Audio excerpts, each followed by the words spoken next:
jam session. So yeah, what I'll do, I'll go ahead and share my screen really quickly. I do have a PowerPoint. And as Amber said, this is meant to be engaging and interactive because it is a workshop. So you will hear me ask questions throughout the presentation, and then we're even going to do an activity towards the end. So today's topic is building a culture of equity in the workplace. So once again, my name is Mary McConnor. I prefer to go by MJ, she, her pronouns, and I am the founder and principal consultant of Inclusive Excellence Consulting. And I just want to give another shout out to Amber, my girl, because I love working with the Society for Diversity. I think you all facilitate some amazing webinars and workshops, and I think this is a great place for practitioners who work in this space. So thank you for all that you do. So I'm going to go ahead and just jump right in. As we think about equity, right? And this is a topic that's talked about a lot. There's going to be a lot of different factors that we have to consider to ensure that we're creating an equitable space for individuals in our workplaces. So here's what we already know about the benefits of a diverse workforce, right? We hear this all the time. So diverse workforces lead to higher innovation. You have a variety of different perspectives, increased creativity, you have faster problem solving, better decision making, increased profits, higher employee engagement, reduced employee turnover, better company reputation, and improved hiring results. And all of these things are indeed true, right? But one of the things as practitioners that we hear a lot, and I felt like I have to include this in here, is because a lot of organizations, we talk about the business case for DE&I, right? And the business case is important. I'm not taking away from that. But because diversity, equity, and inclusion is such a human-centered field, right? A lot of what we do is looking out for others, right? And leveling the playing field, especially for those who are marginalized and may come from underrepresented or may have underrepresented identities. So I always tell people, the business case is important, but never forget that you have to prioritize the human case for DE&I when you develop equitable practices, policies, and programs as well. So I had to throw that in there. I'm not anti look at the business case for DE&I, but I'm just pro also look at the human case for DE&I as well, because this is a very human-centered field that we work in. So, I had to throw this in here. Anytime we talk about culture, one of the first quotes that always comes to mind is culture eats strategy for breakfast. And I'm sure a lot of you have probably heard this before. And the reason I like it is because it always reminds me, when I'm working with different organizations, that you cannot out-strategize a culture that is not conducive to, or you can't out-strategize when you're not in a space where you have created an equitable culture for your employees. So hopefully that made sense. So I would love if somebody doesn't mind coming off the mute and just telling me, like, when you hear this quote, what do you think?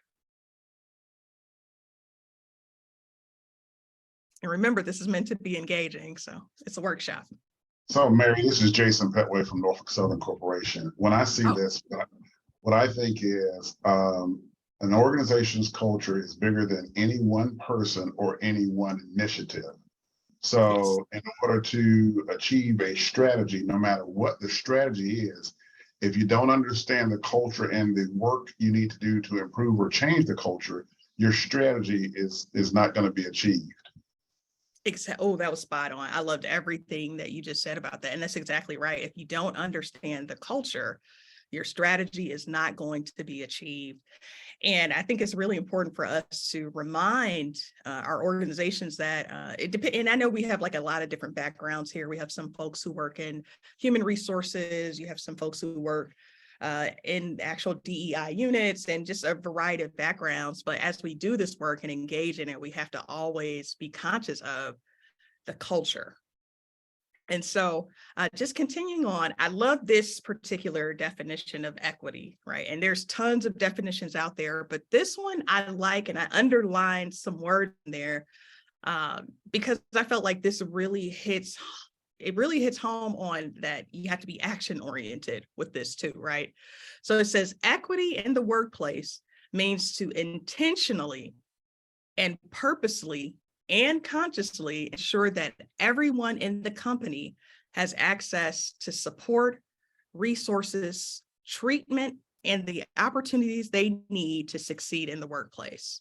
And then, like I said, what I really loved about it, I underlined some words there, but I just love the intentionality, right? Because anytime we're implementing any kind of policy, program, process, or protocol, we have to be very intentional about how we go about doing that, especially when we are trying to build an equitable work culture. So any thoughts on this definition? Is there anything you would add to this? I'm just curious. I thought it was pretty good and it summed up what equity means in the workplace. But if there's something else that you all would like to add, I would love to hear your input.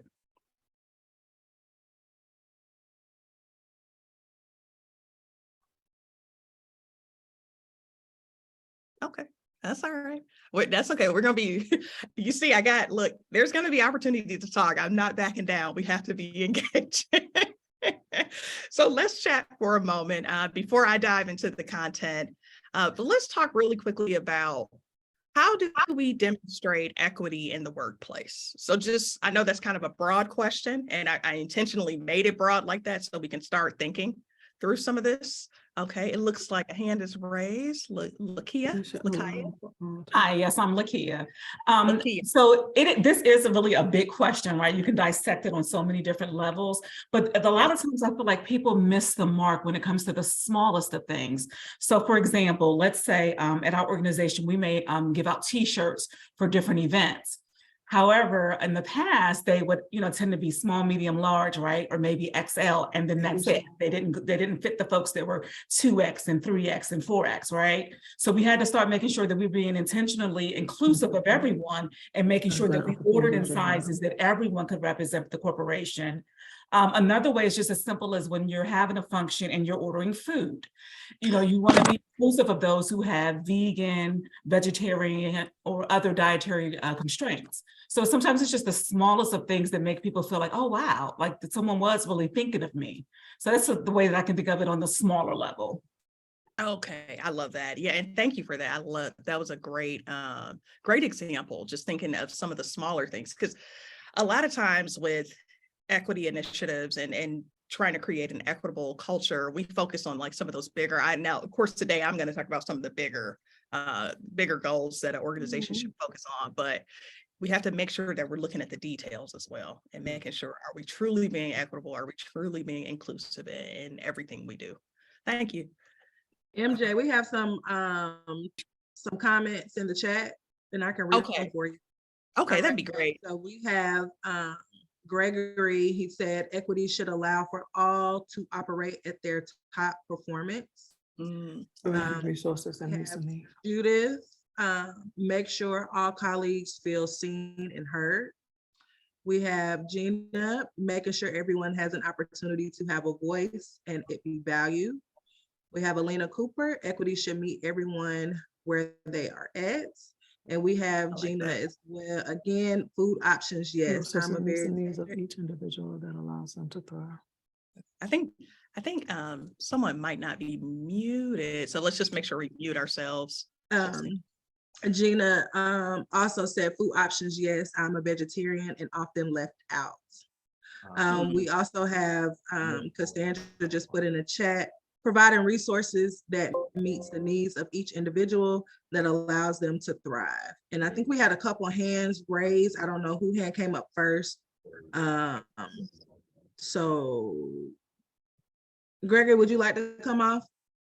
Sure. So thank you so much. And this is really a subject matter that's really close to the work that we do. We engage a lot in conversations around equity. And unfortunately, some feel as though that when you bring up the conversation of equity, that it's some special accommodation that you're making for an individual to try and put them in a position of some type, when we emphasize that focus around performance. And we like to kind of use the example of, when we all returned from COVID, we got new computers and they were on the left-hand side of our desk. And I happen to be a right-handed person, so equity for me is moving my computer to the right. I can now perform at the same capacity that those who have it on the left side. And that tends to take away that interpretation that you're giving me something special. You're just allowing me, who is a right-handed person, to work more efficiently than if I were given a left-handed computer. So it's just a way that we've kind of addressed that way of thinking that it's some special accommodation. You're making a different exception for someone. Yes, I love that. And actually, let me, okay. And I love that you talked about the special accommodation piece. Like we are going to touch on accommodations and accessibility, but you're absolutely right. It's not necessarily about prioritizing the needs of some over others, but it's just making sure that everybody has the resources and the tools they need to succeed at their jobs, right? And so, and I'll share, there's full transparency. I'm dyslexic. And so for me, it's really important that I have like certain software on my computer that reads out loud for me. And, some people may view that as, oh, we have to purchase this special equipment for her or, but it's not necessarily about that. It's about making sure that everyone has the tools and resources they need. And we have to make sure we communicate that in a way where people understand, like, no, this is not about any kind of special treatment. It's really about creating a culture where people can be productive and successful. So I love that you mentioned that. MJ, we have one more comment in the chat. We are creating, Kisa, I apologize if I'm saying your name wrong. We are creating opportunity boards that is offered to everyone in the department. This is to help people to self-nominate for project opportunities that aids in their development. Oh, I like that. That's really good. It's called the opportunity board. Okay. And you know what? I like it. So people self-nominate if they want to be a part of a particular I didn't get to read it. Can you read it for me one more time? I just want to make sure I understood. Let me pull it back up. Hey, Mary, I can explain it a little bit further. Sorry. So what we're trying to do, and this is feedback from our employee survey, where you can see some comments where they think people are selected based on favoritism, or the same people get selected for opportunities. And to help with spreading that in an equitable fashion is we list out the job or project growth opportunity, and we list out the skills that are needed or the time commitment that, for that individual to expect if they sign up for it, and they can self-volunteer for that. So that takes that selection from the leader, a way of possibly picking your mini-me or a biased approach to it, to putting that out there and seeing everyone that's interested. Because there are blind spots when you think that someone may not want to do a certain type of project. And this helps bring that out to the employees so they can raise their hand, and they can also see the skills that are needed to do the project. So if they, from the employee perspective, if they're not getting selected, it's because now you see the skills that were needed for the project, and you may not have those skills. So it's not a favorite, we're not picking our favorites, we're picking based on skills.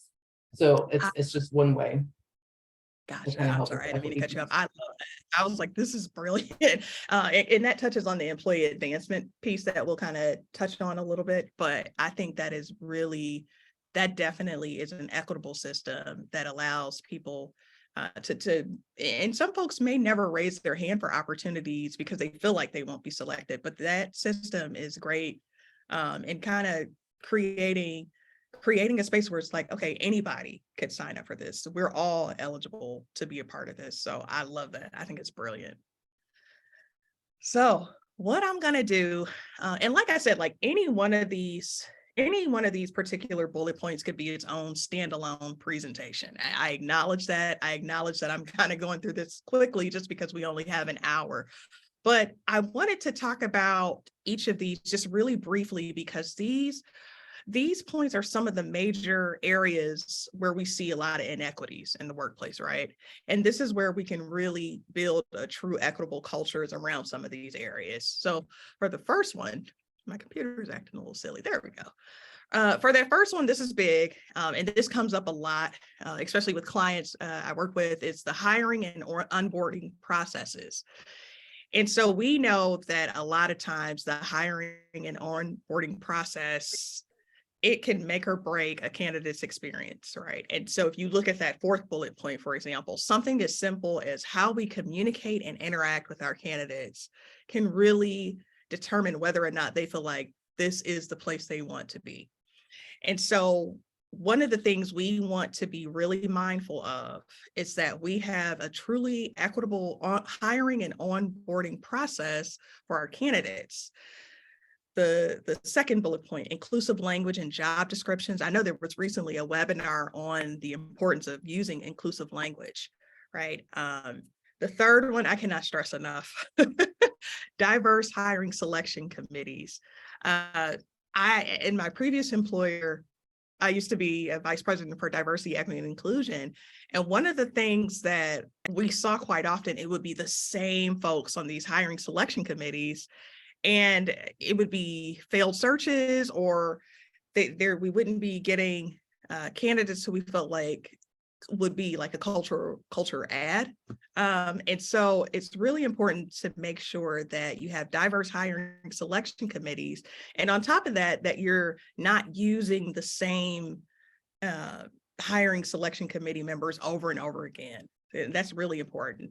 And then that first bullet point is interrupting bias, right? When we see it show up in the questions we ask candidates, or if we see it show up somewhere along the hiring interview process, we have to call it out. We have to say, okay, whether you take it to human resources or you talk directly to the hiring committee chair, it's really important that we interrupt those biases so that it won't become prevalent and it won't be normalized. And the last one, this one is huge too. Culture fit versus culture contribution. I actually just put a post on this, I put a post on LinkedIn about this, is that culture fit often accommodates the status quo. But culture contribution focuses on what unique experiences does this particular candidate bring to our organization that maybe we don't have already. Right? Or sometimes you see this as culture ad and culture contribution, they're used interchangeably. But this is really important that our organizations understand that in order to truly be innovative, to truly be creative, like we say we want to be, then you have to have people who think differently, who have different lived experiences, who have different backgrounds. So we have to challenge the notion of culture fit and encourage our organizations to use a culture ad or cultural contribution model instead. Any thoughts around this before I move on to the next? Like I said, I acknowledge I'm kind of going through these quickly because we have different areas. Okay. So the next one, now this is huge, and we hear this come up quite a bit, is the employee compensation piece. It's interesting because there's always been some pay disparities, right, within the workforce, especially when it comes to racial pay gaps and gender pay gaps. But it's actually widened for some demographics.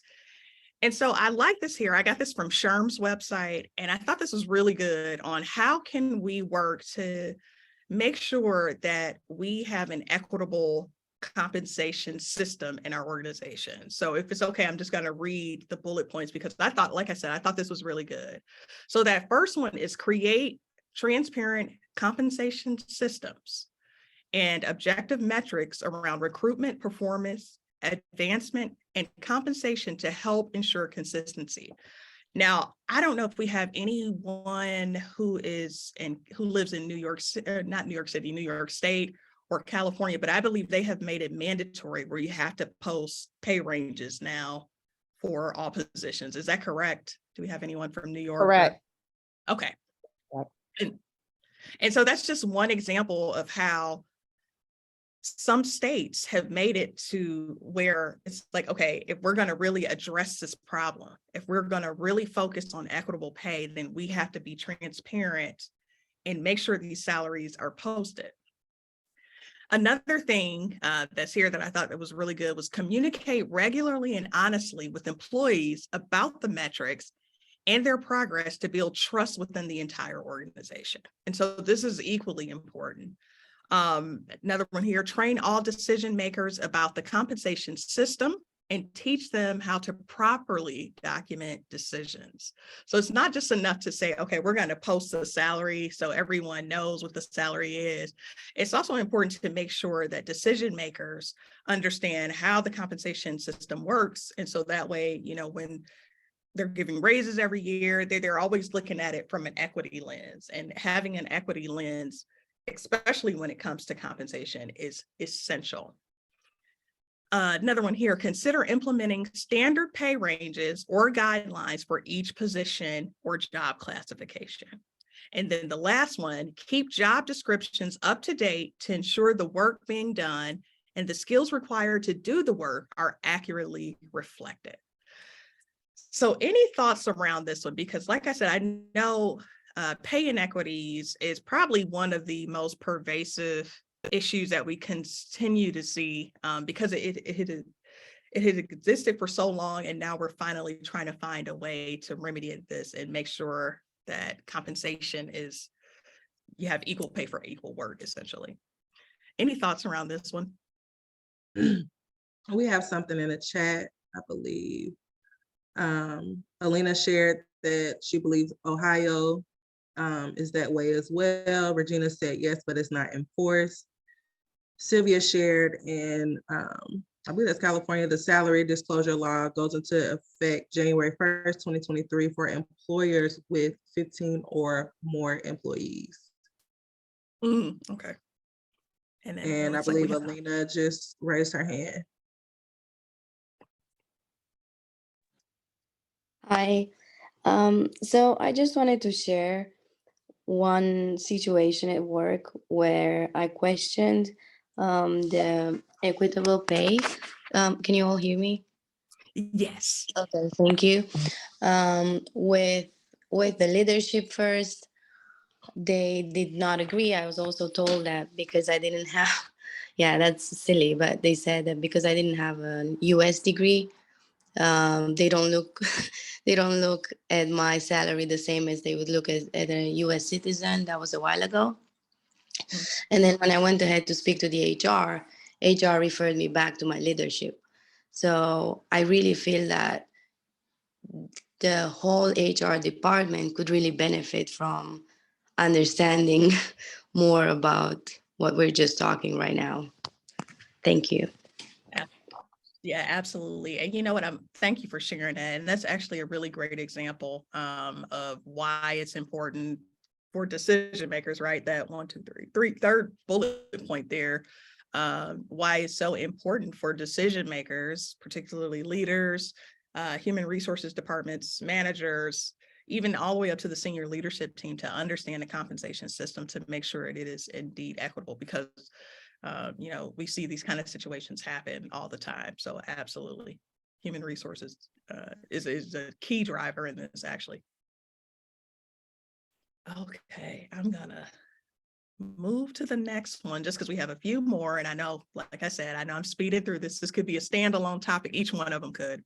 But Kisa, I love the example you provided about employee advancement, right? Because we can see a lot of inequities around this. Oftentimes people tap folks on the shoulder who they have something in common with, or they know personally. A lot of times you can even see nepotism. You can see, oh yeah, we're part of the same organization, or we know each other outside of here. And so what that ends up doing is creating an organizational culture where not everyone has access to the same opportunities, right? They're not able to advance.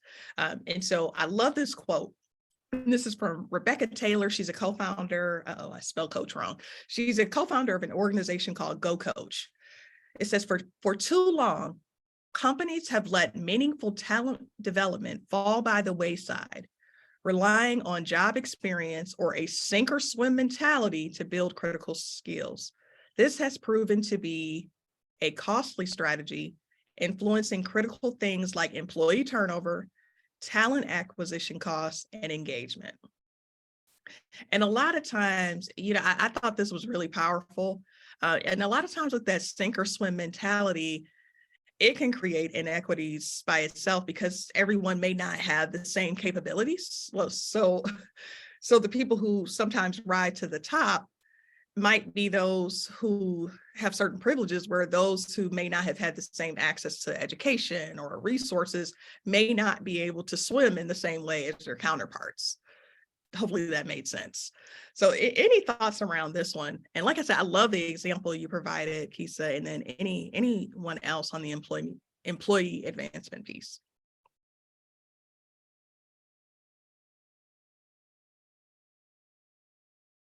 All right.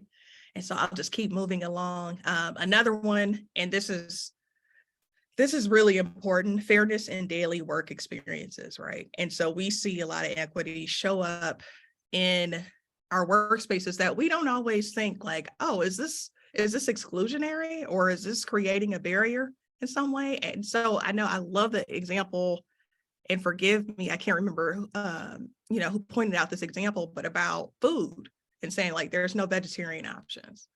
That's an example. Or just looking at the setup of the work environment, like, is it conducive for some folks and not others? For me, for example, one of the things that I used to have I had accommodation was I had to have an office that was quiet, like a quiet workspace, so that I could truly concentrate. Because when you're trying to listen to a software system that's reading out loud for you, it can become really distracting when you have a lot of chaos and noise around you. So that's why it's really important that we look at even those things that we consider small details, right? And look at, okay, are we creating an equitable culture and system for all of our employees? Now, this one, I could do an entire workshop on it. Avoid cultural taxation. So I'll go ahead and read this definition, and this may be a new term for some of you. You may have heard of this and you may not have heard of this, but it's called the diversity tax, right? So it refers to an unintentional burden placed on marginalized individuals to help address diversity, equity, inclusion, and accessibility issues and participate in these efforts. This phenomenon of cultural taxation was originally coined in 1994 by Amado M. Padilla. So this one is huge because a lot of times what happens is, and I've seen this happen at a few organizations where it's like, okay, we need to be more equitable in our practices. And so certain people may get tapped on the shoulder like, hey, I need you to be on this DE&I council, or I need you to help start this initiative around this, or I need you to help start employee resource groups. Now we have to think about, when we do that, is that creating additional work for the members of our organizations? Usually, yes. Are they being compensated for this additional work? Typically, no. At least in a lot of situations I found there's no additional compensation for, starting councils and starting employee resource groups. And so that's something we have to think about too, because that could potentially create a barrier, because by adding on those additional tasks, now they're not able to focus on other tasks that could help them potentially move up within the organization. So it can become a bit of a vicious cycle. So any thoughts around this one? And I've been personally, and I mean, of course, because I work in diversity, equity, inclusion, people often want to tap me to be a part of different councils and be on certain committees. But at one point, I remember I was like, okay, you all have to find some other folks to serve on these committees because you're burning me out. And that happens to a lot of individuals with underrepresented identities in organizations. Any thoughts around this one? So this is Greg. The question that I've been presenting back to people is, how does this fit in an individual's their professional development plan in terms of growing them from whatever capacity that they're in? If I do this, what does this do to move me to the next level? In addition, what is the investment that you are making for me to be successful in this role? Whether it's me getting my credential as a CDP or allowing me to be able to participate in a number of workshops to learn best practices. So I think that idea of saying, hey, we're going to move you into that role, we've been recommending that individuals kind of push back on that and help identify what is the true profession. Any committee that you would take, even if you take chairmanship of it, is really meant to advance your capability and your skills. in your role so that you have advancement in the company. And I think that as we kind of look at people in those roles, that it should move away from being a tax and more of a way for a person to leverage their career growth, personal growth, and the organization to invest in their development. I love that. Exactly. So one of the things we have to encourage our organizations to do, like I love that example you use, is that how can this be used as a professional development opportunity and an opportunity for career growth, right? As opposed to just some additional task that is now on folks' plates. So I love that. I think it's important that we think through that. I think I see one more hand, Carolina. We have a couple, before we get to the hands, we have a couple comments in the chat. Adrietta shared that our attorneys are all over this with one of their employee resource groups. Jaija, I apologize if I said your name wrong. I would argue that the burden placed upon folks is not always unintentional. And everyone is applauding Gregory. Yeah, he was on point. And it's not always that's absolutely right. I love that was pointed out, that it's sometimes, I mean, certain organizations know exactly what they're doing. And it's like, okay, but are we creating an equitable culture when we do this to folks? So thank you so much for your feedback, by the way, and for commenting. And then, so another thing, of course, accommodations and accessibility is always going to be important in terms of equity. And so I found a really good quote here. While ADA compliance and following the reasonable accommodation process is key to supporting disabled workers, it is equally important to create a work environment that is inclusive of a diverse workforce from the start, before you have a specific case or employee need to address. This I love, because I like that it's proactive. So think about it from the very beginning, and this is kind of going back to the human case for DE&I and the business case, right? The business case is, okay, ADA is telling us we have to do this. The human case is, okay, we want to make sure everyone is set up to succeed in our organization. So let's be proactive in making sure that we are creating an equitable workspace from the very beginning. And so that's why I really like this definition. Any thoughts around this? And Amber, do you know what time it is? I have no idea what time it is too, because I'm not trying to rush through, but I want to get to the activity. You're good. You can slow down a little bit. It's 1:33 Eastern time, so you can pace yourself. I'm not gonna kick you off like that. I know you're not gonna kick me off, but I know the activity will probably take at least 15 to 20 minutes. So I'm just trying to be mindful. Okay, I appreciate you. Okay. All right. And then the last one. Now, this is really important too. One of the things that we teach at my consulting firm is that you have to incorporate DEI into the core of organizational functioning. In other words, it has to be embedded and ingrained in your mission, in your values, in your vision.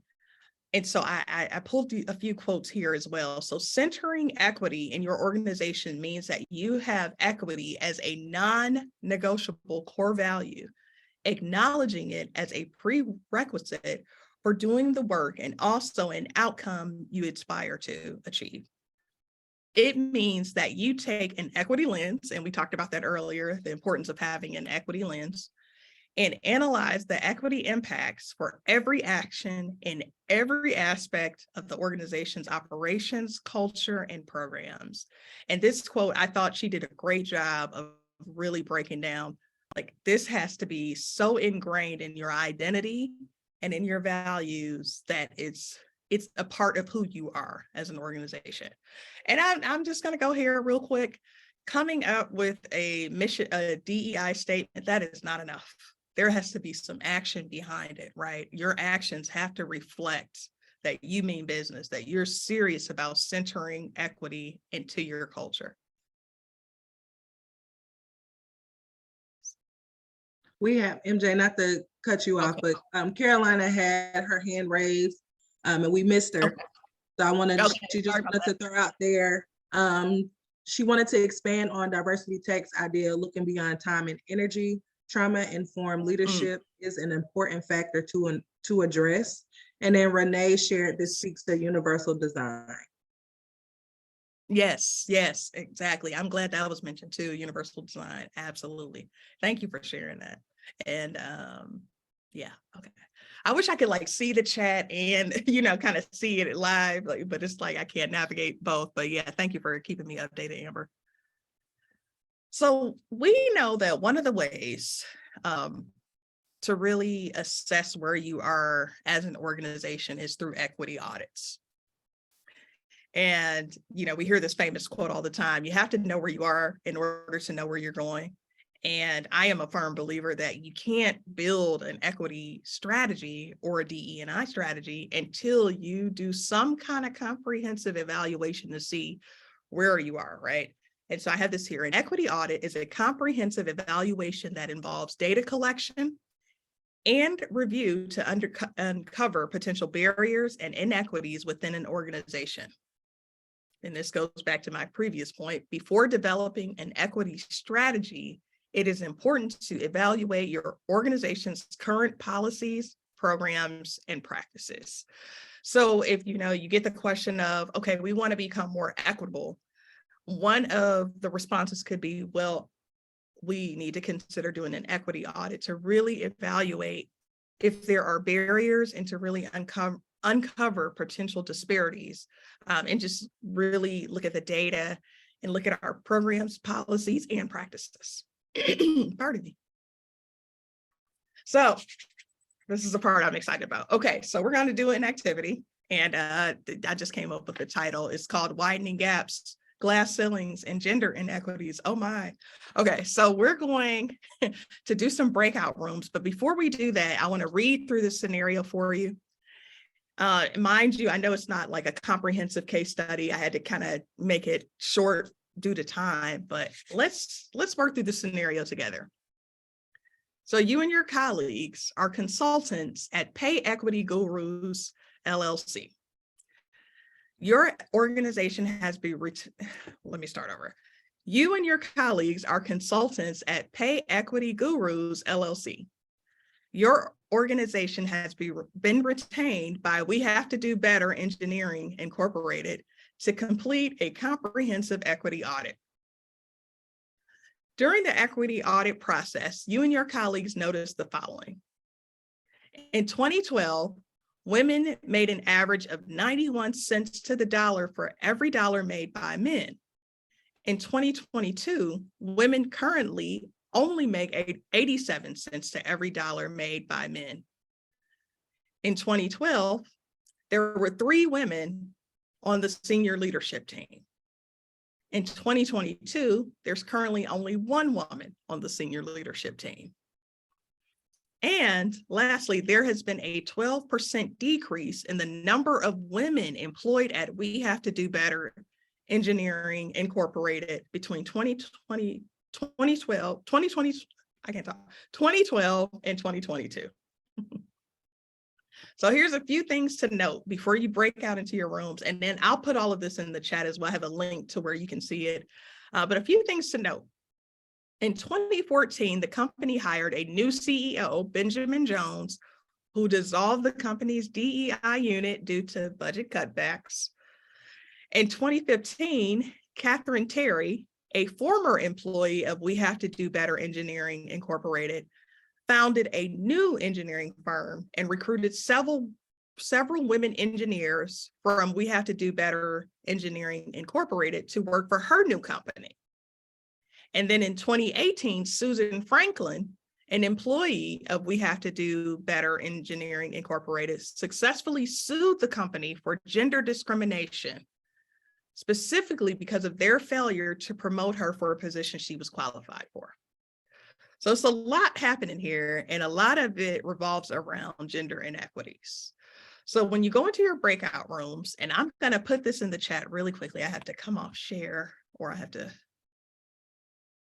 going to put the link in here because I know that was a lot. But I want you all to think through this scenario. Just a second. Okay, and then I'll put this in the chat. Okay, and so I have place. Looks like everybody is returning. Yeah. Yes. All right, everyone's back now. Okay, awesome. So there were 5 breakout rooms, is that correct? Or, I think it was like 8. oh, it was a lot. Okay, and we might not be able to get to every single group, but I would love to hear some of the different conversations that took place. So I see one hand raised. We have Melody. And so, yeah, what did you all talk about? What were some of the recommendations you all came up with for we have to do better engineering? Well, that's great. I was in the room with some experts Uh-oh. at DE&I, and so that was Jason, Titus, and Ashton. And one of the key things that we came up with was it starts with the leadership at the top, and they need an external consultant to come in to provide them coaching for the appreciation and value of equity within their workplace and the ramifications when they don't implement the suggestions that the consultant would provide. Yes, that's excellent.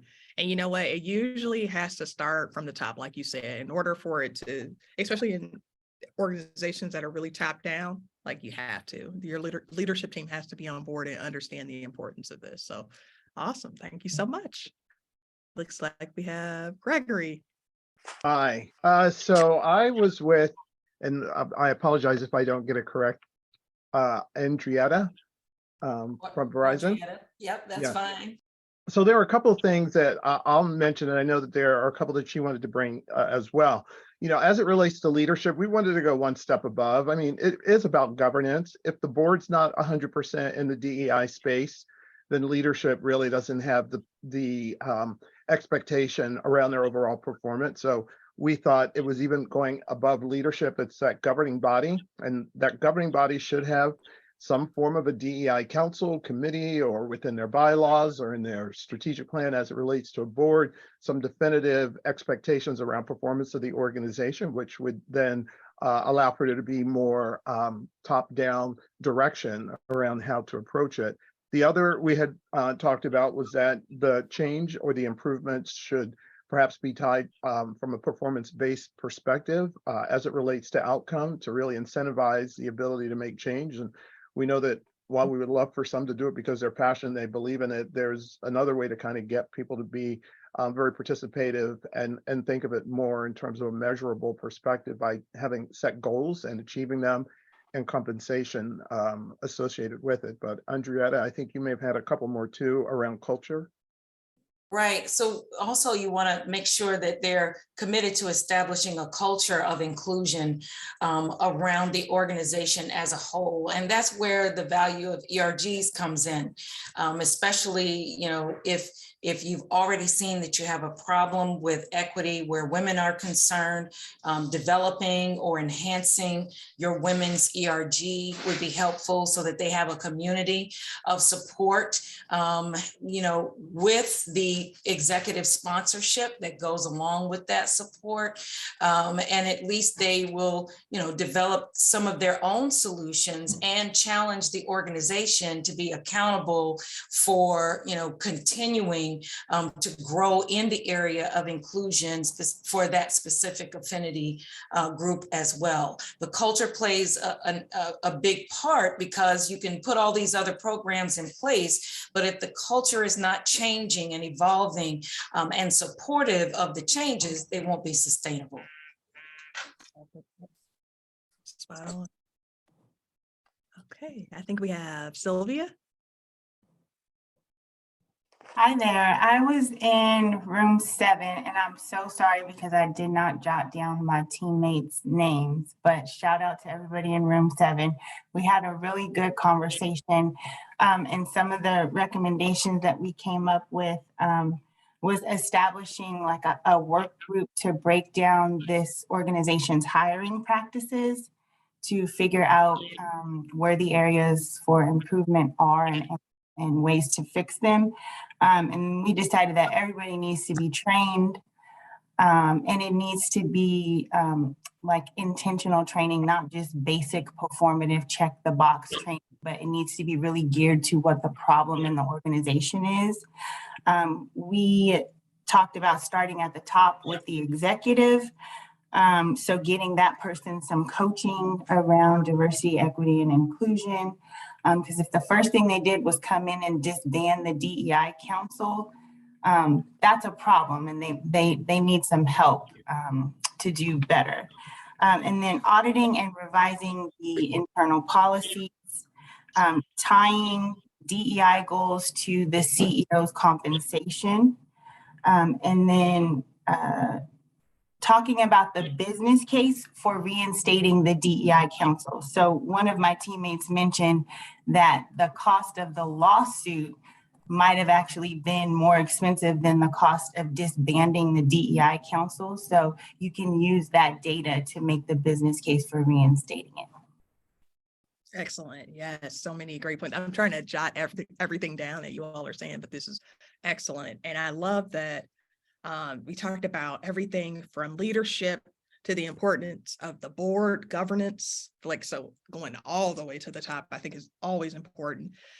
Looking at it from a performance-based perspective and making sure that we're looking at the culture of equity as a whole was a point that was mentioned. We talked about the employee resource groups, establish a work group to establish hiring practices, organization-wide trainings, auditing internal policies, and then talk about the business case for reestablishing the DEI unit at the organization. Those are all really good. Any other thoughts or anything we didn't touch on that we should also consider too when we make recommendations to we have to do better engineering?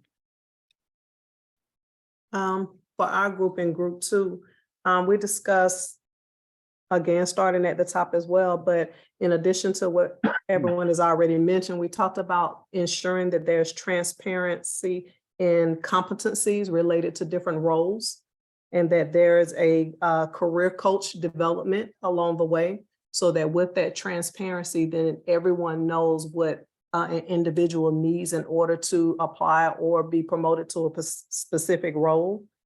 And also, in order to address the mindset shift from top leadership down, that there needs to be conscious inclusion training, so that there is understanding throughout, not only at the top, but then it flows down to the rest of the organization, so that everyone is speaking the same verbiage and have the same understanding regarding equitable resources within the organization and inclusion. And another person mentioned that there also needs to be a compensation study. Right now, it's unclear whether that responsibility falls up under HR or a compensation committee. So there needs to be clarity and a line item from who's responsible for making the decisions to provide compensation to people either on an annual basis or in a bonus structure. Excellent. Yes. And you touched on something that I think often gets overlooked, and it's the cultural mindset, the organizational mindset shift that needs to take place. A lot of times we see organizations, they're ready to just hit the ground running and start some new initiative or program, but it's like you have to understand where people are, what their thought process is around equity in the first place, right? And then think about, like, how can we strategically make sure that everyone understands the importance of this work and that we're able to kind of shift our organizational mindset around this. And I love the compensation study piece that you touched on, and you also talked about the importance of transparency. So all really good. You all are on it. I love this. Nice engaged. It could be hit or miss. Some folks are like, I don't want to really participate, but you all have really come up with some really great solutions. It looks like we have George. Yeah, I spent a few years with a law firm a few years back, and one of the things we did was really focus on being very intentional in terms of what are some of the barriers to success. And we addressed those with what we call the Woman Success Task Force. And we went in and specifically really changed from sort of a ladder approach to partnership and created some more lattice types of approaches. And so one of the things I would offer is just being very intentional as to, addressing some of the barriers and not necessarily approaching them from a neutral point of view, but think, well, what are the things we actually have to do to retain and to promote people that, are valuable to our organization, but who may have, different, issues that they're, working with in terms of, motherhood or childcare or, some of those things, and actually addressing those within the policies so that people can be more successful who have some of those, what had at that time was considered fairly non-traditional needs. Yes, that's excellent. And I like the Women's Success Task Force that you all came up with.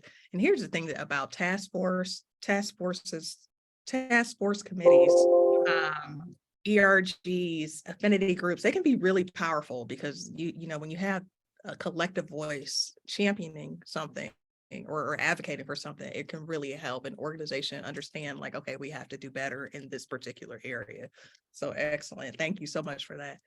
Any maybe last closing thoughts? I know we may not have gotten to every single group, but if there's anything else that y'all want to add before we close out, I would love to hear any final thoughts.